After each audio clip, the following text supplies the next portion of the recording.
Lebanon में Israel की बड़ी गलती, यूएन की शांति सेना पर ही चलाई गोलियां।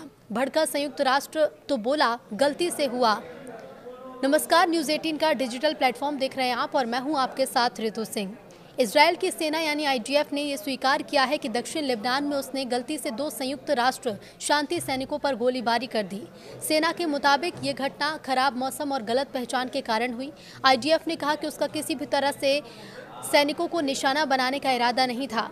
सेना की जानकारी के मुताबिक अल हमामेस क्षेत्र में 2 संदिग्ध लोगों को देखने के बाद सैनिकों ने चेतावनी स्वरूप गोलियां चलाईं, जिससे वो लोग पीछे हट गए।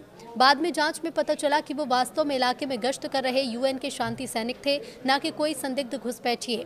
इस पर यूनिफिल ने क्या कहा? इससे पहले न्यूज एजेंसी ने संयुक्त राष्ट्र अंतरिम बल के हवाले से बताया था कि गोलीबारी एक मर्कवा टैंक से की गई।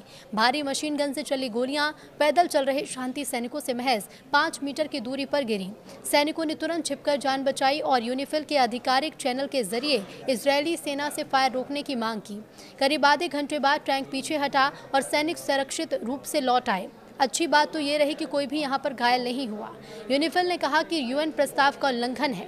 यूनिफिल ने इस घटना को संयुक्त राष्ट्र सुरक्षा परिषद के प्रस्ताव 1701 का गंभीर उल्लंघन बताया और इजरायल से शांति सैनिकों पर या उनके पास किसी भी तरह की फायरिंग रोकने की अपील की है। यूनिफिल ने कहा है कि उसके सैनिक इलाके में शांति और स्थिरता बनाए रखने के लिए गश्त करते हैं और उन पर हमला किसी भी तरह से स्वीकार्य नहीं है। अक्टूबर 2023 में गजा युद्ध शुरू होने के बाद से दक्षिण लेबनान सीमा पर तनाव बढ़ गया है। यूनिफिल के ठिकानों पर भी कई बार हमले हुए हैं।